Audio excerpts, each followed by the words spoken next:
तो सर अपने बेड लगे हुए हैं, कुछ हमारे किसान भाइयों को उस बेड के बारे में जानकारी देते, चलो बेड की तरफ चलते जी हैं। सर, बिल्कुल। और हाँ। बेड देखते जो आपने 20 बेड से 200 बेड बनाए।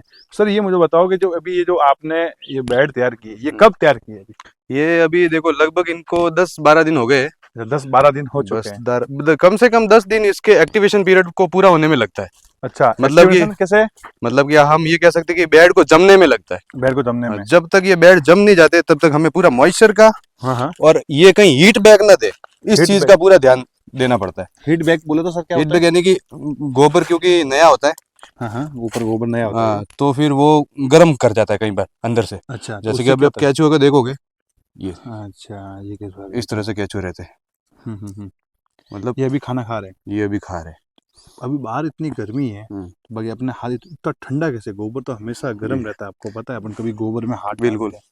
तो ये गोबर ठंडा कैसे, उसके बारे में कुछ यही यही एक्टिवेशन पीरियड है। अच्छा, ये एक टाइम आता है ओके। जब गोबर ठंडा रहना लग जाता है, लगभग अच्छा, 10-12 दिन के बाद में ठंडा रहने लग जाता है। बस फिर हम छिड़काव इसीलिए करते हैं ताकि इसका मॉइस्चर मेंटेन कर सके। मॉइस्चर मेंटेन कर सके यूँ। बस लेकिन शुरुआत के जो 10 से 15 दिन होते हैं जब हम बेड को बनाते हैं नया नया, वो बहुत ही क्रूशियल रहते हैं।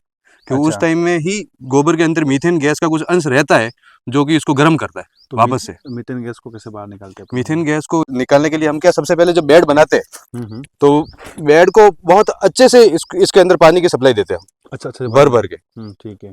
ठीक है, तो इसमें बहुत अच्छे से पानी भरते हैं, कम से कम 5 से 10 दिन तो हम गर्मियों में भरती है। तो उससे क्या, जितना भी मीथेन होता है या फिर यूरिक एसिड जो भी होता है उसमें अंश, हाँ वो हाँ। सारा ड्रेन आउट हो जाता है पानी के साथ में। अच्छा, ड्रेन आउट होगा, ठीक है। तो अभी ये 10 दिन उसको हो गया है, अभी इसको तो 10 अभी दिन हो 80 गए। दिन और लगेंगे इसको पूरा रेडी होने?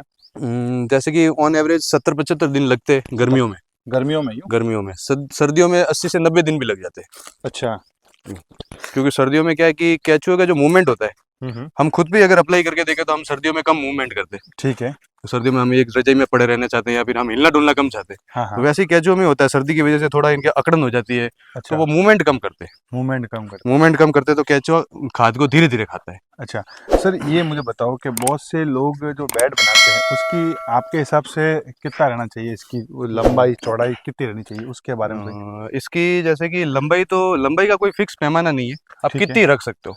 अच्छा। लेकिन मैं ये आपको सजेस्ट करूंगा मेरे पर्सनल एक्सपीरियंस से ठीक कि है। लंबाई हम जितनी कम रखें उतना ठीक है।